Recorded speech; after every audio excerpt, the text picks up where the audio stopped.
Hello everyone, स्वागत है आप सभी का हमारे इस यूट्यूब चैनल में जहां आपको मिलेगी झारखंड बोर्ड की सारी क्लासेस, वो भी बिल्कुल सरल लैंग्वेज में। तो पिछले क्लास में हमने कक्षा 7 का JCERT बुक मतलब झारखंड बोर्ड के बुक का भूगोल स्टार्ट कर चुका था। तो उसका थ्योरी सेक्शन कंप्लीट हो चुका है, पार्ट 1 का। ठीक है, अगर आपने उसे नहीं देखा है तो पहले उसे जाके देख लीजिए। और आज हम स्टार्ट करेंगे क्वेश्चन आंसर उसी चैप्टर का, पार्ट 1 का। तो चलिए स्टार्ट करते हैं। तो पहला क्वेश्चन कह रहा है कि रिक्त स्थानों की पूर्ति करें।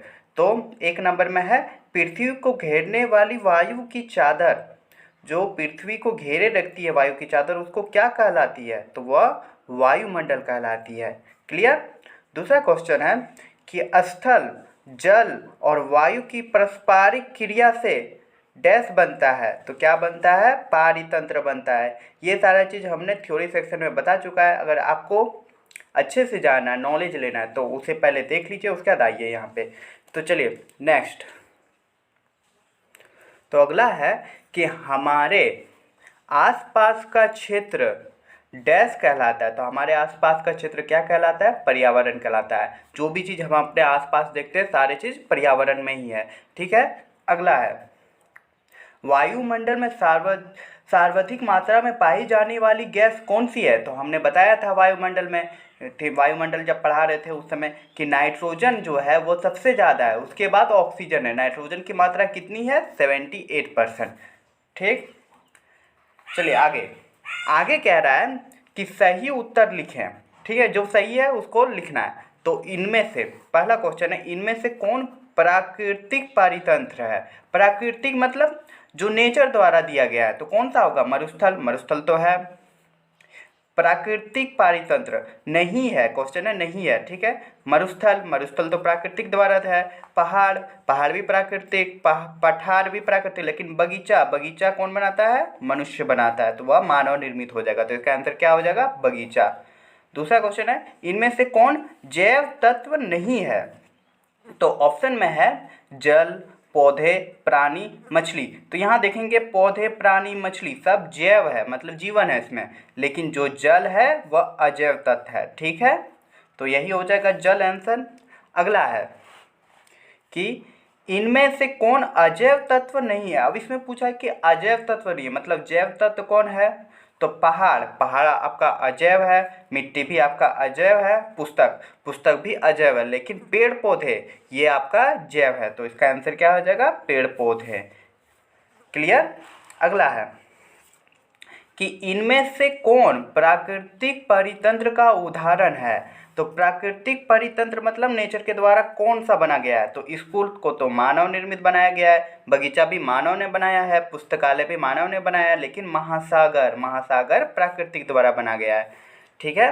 अब अगला, अगला है निम्नलिखित प्रश्न का एक वाक्य में उत्तर दीजिए। ठीक। तो पहला क्वेश्चन है कि परितंत्र क्या है? तो हम क्या कह सकते हैं परितंत्र को? कि परितंत्र एक प्राकृतिक इकाई है जिसमें एक क्षेत्र विशेष के सभी जीवधारी अर्थात पेड़ पौधे, जीव जंतु और सूक्ष्म जीव शामिल होते हैं। ठीक है, परितंत्र कहलाता है। ठीक ना। एक वाक्य में बोला है तो मैंने जितना से जितना छोटा हो सके, सिंपल हो सके, वो मैंने कोशिश किया है बनाने का। चलिए अगला क्वेश्चन। अगला क्वेश्चन है कि जीव मंडल, जैव मंडल क्या है? तो पृथ्वी, इसका आंसर हो जाएगा पृथ्वी का वह संकीर्ण क्षेत्र, एक ऐसा क्षेत्र, एक ऐसा इकाई, ठीक ना, जहाँ वायुमंडल, जल मंडल, स्थल मंडल तीनों मिलकर मिलते हैं तथा जीवन को संभव बनाते हैं, जैव मंडल कहलाता है। अगला क्वेश्चन, अगला क्वेश्चन है कि पर्यावरण के प्रमुख घटक कौन कौन से हैं? तो पर्यावरण के प्रमुख घटक कौन कौन से हैं? तो पर्यावरण के प्रमुख घटक स्थल मंडल, जल मंडल, वायुमंडल, जीव मंडल तथा मानव है। इसमें हम बहुत तरह से कह सकते हैं कि पर्यावरण के प्रमुख घटक प्राकृतिक और मानव निर्मित भी हो सकती है। ठीक है, लेकिन यहाँ पे मेन चीज़ हमने ले लिया है। ठीक है, मतलब मनुष्य भी अपने अनुसार प्राकृतिक को बदल सकता है, इसीलिए ये सब पर्यावरण के घटक है। ठीक ना, पर्यावरण को बदल सकता है तो पर्यावरण के ये सब घटक हुए। चलिए अगला क्वेश्चन। अगला क्वेश्चन है कि स्थल मंडल क्या है? तो ठोस चट्टानों एवं खनिजों से बने पृथ्वी की सबसे ऊपरी परत को स्थलमंडल कहते हैं। क्लियर यहाँ तक? आप चाहे तो इसे शेयर कर सकते हैं, वीडियो पॉज करके लिख सकते हैं, ठीक ना। चलिए अगला क्वेश्चन। तो क्वेश्चन नंबर 4 है लघु उत्तरीय प्रश्न, ठीक है, छोटा देने का कोशिश करना है। तो 1 नंबर में है कि प्राकृतिक प्रदूषण के प्रमुख प्रकार क्या क्या है? तो बहुत सारे प्रकार होते हैं पर्यावरण प्रदूषण के। तो पर्यावरण प्रदूषण के प्रमुख प्रकार निम्नलिखित है। कौन कौन से? वायु प्रदूषण, जल प्रदूषण, भूमि प्रदूषण, आप चाहे तो यहाँ पे ध्वनि प्रदूषण पे लिख सकते हैं। हम सिर्फ इतना ही लिखे, जितना छोटा से छोटा हो सके उतना मैंने कोशिश किया है, आदि, ठीक है। अगला क्वेश्चन,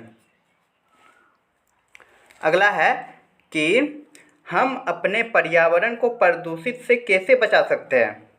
तो इसका आंसर है हम अपने पर्यावरण को निम्न तरीके से प्रदूषण से बचा सकते हैं।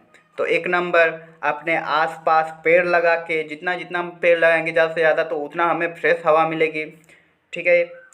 नालियों की नियमित सफाई करके, तीसरा नंबर है प्लास्टिक की थैलियाँ का उपयोग ना करके, आदि। मतलब जितना छोटा हो सके। आप लोग को देखते हुए मैंने रखा, मैं जानता हूँ ज़्यादा बड़ा कर दूंगा तो फिर आप लोगों को याद करने में प्रॉब्लम होगी। खैर, इसके याद नहीं करना है, सिर्फ समझना है। आप समझ जाएंगे तो याद आसानी से ईजिली हो जाएगी। चलिए अब अगला क्वेश्चन। तो क्वेश्चन नंबर 5 में कह रहा है अंतर बताइए। तो 1 नंबर में है जैव और अजैव तत्व, ये दोनों में क्या अंतर है? तो वैसे तत्व, इसका आंसर है वैसे तत्व जो हमें जीवमंडल से प्राप्त होते हैं जैव तत्व कहलाते हैं, और जबकि अजैव तत्व हमें स्थलमंडल, जलमंडल और वायुमंडल से प्राप्त होते हैं। इसका हम उदाहरण भी लिख सकते हैं, पर मैंने ज़्यादा लॉन्ग नहीं किया है, सिंपल सा किया है, ठीक ना। चलिए अगला क्वेश्चन।